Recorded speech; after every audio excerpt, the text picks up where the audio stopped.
السلام عليكم ورحمة الله وبركاته. الحمد لله رب العالمين، الحمد لله رب العالمين. صعدنا لدور 32. لأول مرة منتخب مصر بيصعد دور 32 يا جماعة. يعني الحمد لله رب العالمين على يد حسام حسن. برافو رجالتنا، برافو رجالة منتخب مصر.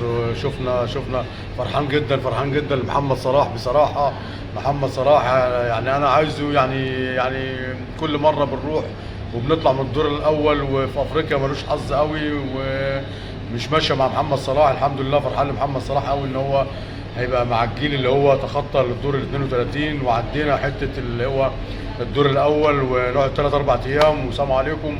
الحمد لله برافو.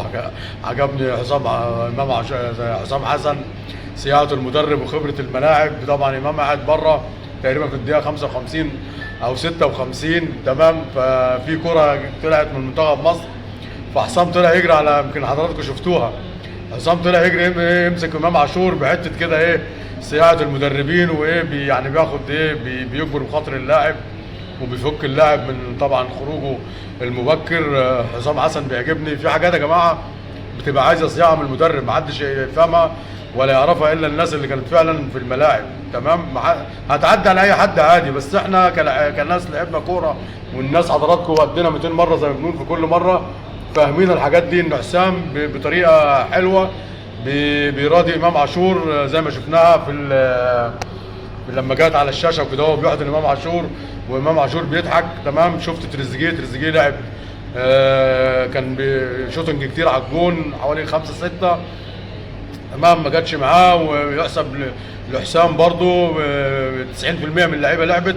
ورغم ان انا مبسوط لتفوق مصطفى شوبير، وبرافو مصطفى يا ابني، الله اكبر عليك، الله اكبر، ربنا يعني يخليك لاهلك وكده. تمام. بس الواحد برضو زعلان على الشناوي، كان نفسي ان هو ياخد شويه ولا شوط ولا حاجه في المباراه دي. بس احنا مع مصلحه منتخب مصر، وزي ما منتخب مصر يروح في اي اتجاه بالمكسب احنا معاه، وبندفع المنتخب حتى لو خسروا احنا بنقول برافو رجالتنا، اديتوا عروض كويسه.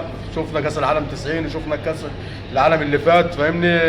كاس العالم 90 انجلترا وايرلندا وهولندا كانت مباريات يعني ما فيش كوره اساسا. حتى لو الجيل القديم مباراه ايرلندا لما كنا بنلاعب ايرلندا في كاس العالم 90، المدرب بتاع ايرلندا طلع يقول لك الناس دي بيلعبوا باي هجم، باي فكر، باي خطه، مش شايف لهم خطط ولا. تمام. يعني كان ما بيشكرش في منتخب مصر المدرب بتاع ايرلندا سنه 90. انا بكلم الناس اللي هي القديمه في الكوره، ما كانش يعني هو ماتش هولندا اللي عملناه كويس وكده. بنشوف بقى في العصر الحديث في كوره. تمام. بنلعب على بلجيكا، بنلعب ايران، شفنا مباراه ايران، بس هم طبعا اخر 10 دقائق تمام بخروج فتوح وكده قدروا يمسكوا كوره. ولكن كان مصطفى شوبير بالمرصاد. برافو رجالتنا. حسام حسن راضى اللعيبه كله نزل. شفنا محمود صابر جاي من بعيد من الدكه، ما لعبش خالص ولا شمها، والراجل بينزل بيجيب جون. برافو حسام حسن.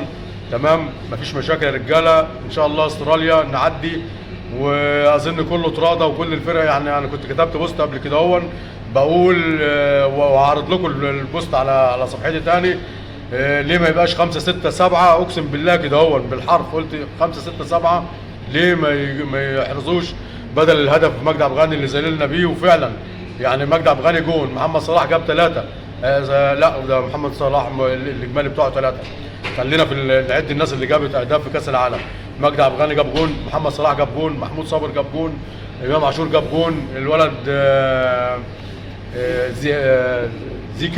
زيكو جون. تمام. حوالي يعني وصلنا اللي احنا ليه ما قلنا ما نبقاش 5-6. تريزيجيه، ما احنا قلنا تريزيجيه، قلنا ليه ما يبقاش 5-6-7 لعيبه يجيبوا اهداف في كاس العالم بدل هدف مجدي عبد الغني اللي كان ذللنا بيه. الحمد لله رب العالمين. شكرا رجالتنا، وان شاء الله نعدي مع استراليا ومعاكم كل الدعم، خسرانين كسبانين دايما في دوركم. برافو حسام حسن، برافو منتخب مصر. السلام عليكم ورحمه الله وبركاته. الكوره مع نصر.